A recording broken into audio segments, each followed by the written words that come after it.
Hi everybody. I said I would get out my rib knit samples and the ribbing that I have for my work and show you what that looks like. So we're going to take a couple of looks at a couple different kinds that I have, and when I'm done with this, I'll just put them back into the sample bag. So I've got a bunch stacked up here to look at. The first one is an example of the heavier, thicker rib. This is like a 4x4, and I'm sure that, let me see if I can get down in there. There you go. You can see that it's nice, and let me give you something of reference. I mean, see, it's almost as wide as a pencil. It's pretty soft. It's not, it comes back. You can see it has a nice recovery back to its shape. And it can be difficult to sew double of this. This is one that gets a little tricky if you haven't purchased it already finished on one edge. This has been split open. It's not tubular. Someone split it open and it's finished over here on this edge, right? You have like quote unquote a pseudo self edge there. But that is a piece of probably 4x4, and they might even call that 6x6. I'm not sure. Probably just depends on how big the thread was that they used in it when they knitted the rib.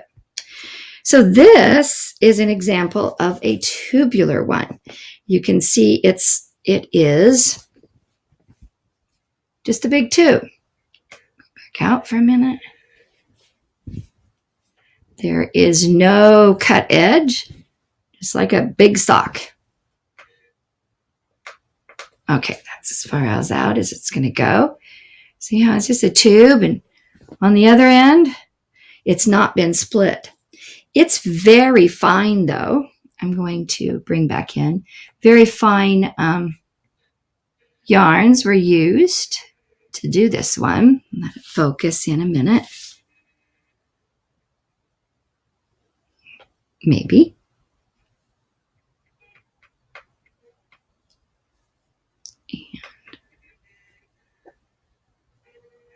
There we go.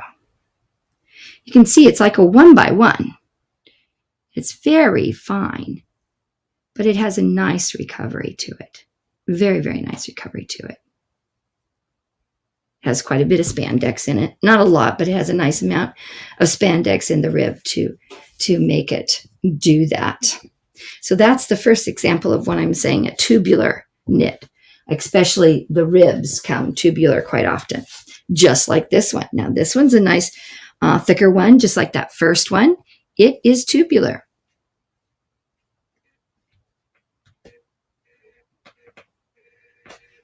As well. It is like a big tube of knit fabric. You can see right down on in through it that it is a tube.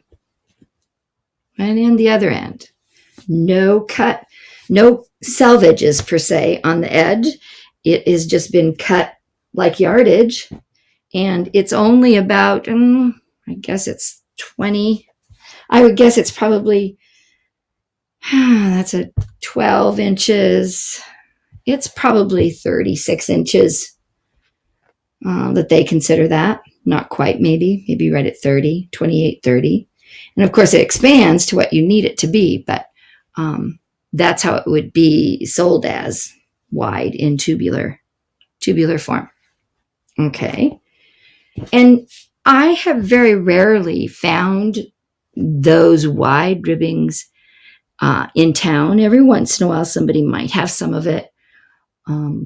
But usually, I think most of mine either come from LA or I have ordered them. So this piece is a piece of knit ribbing, which is quite wide.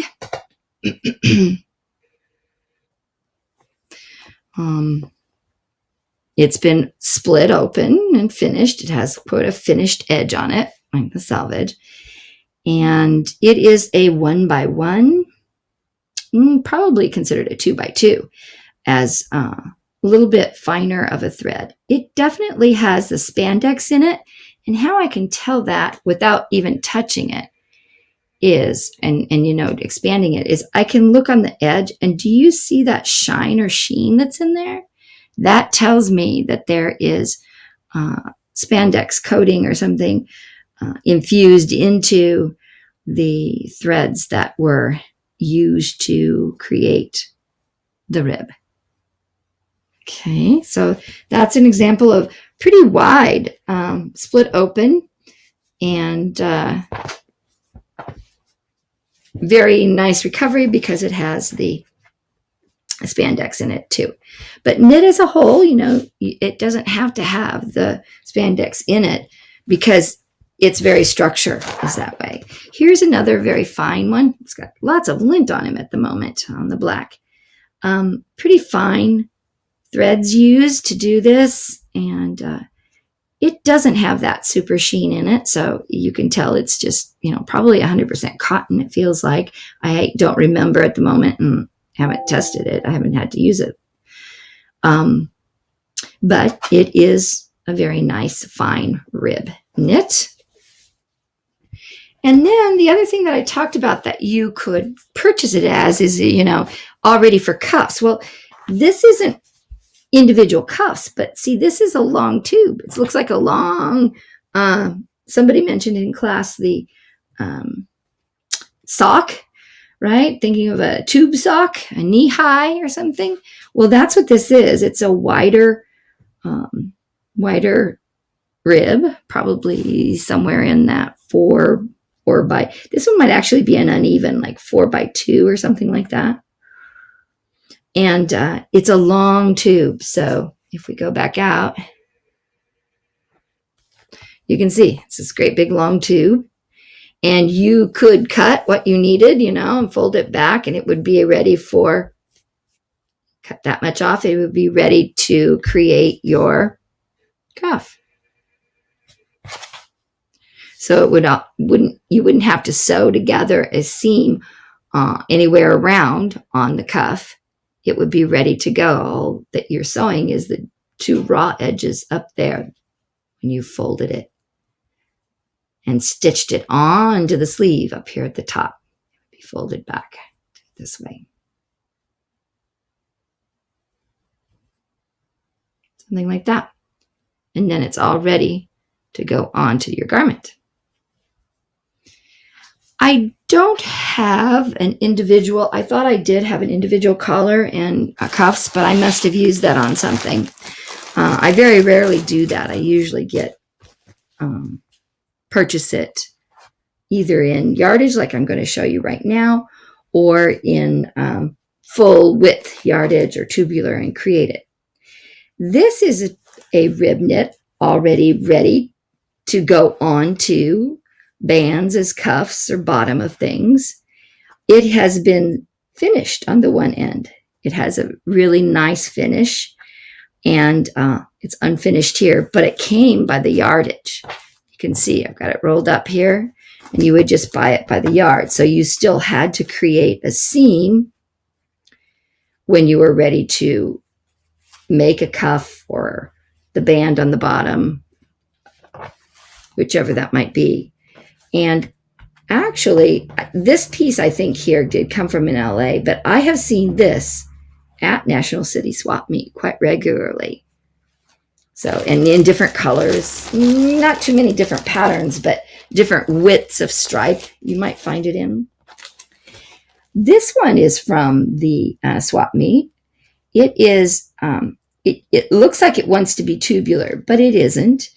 And some people may confuse it with being an elastic because it does look like it could be an elastic. You could probably use it at the top of a skirt or pant or, whatever as a waistband because it's pretty tight, pretty good recovery. But I think it's really supposed to be a ribbing right at the bottom. And yes, this end looks like it's got the formal finish on it. This one is not quite as durable, I think, as this. I think it's just folded there, and then this is where they created the actual end of it.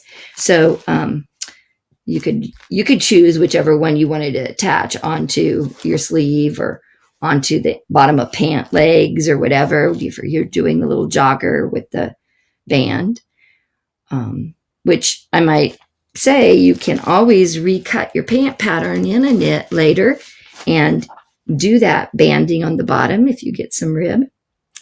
Yeah.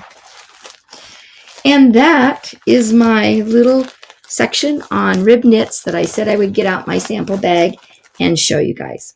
Hope it helps. Bye-bye.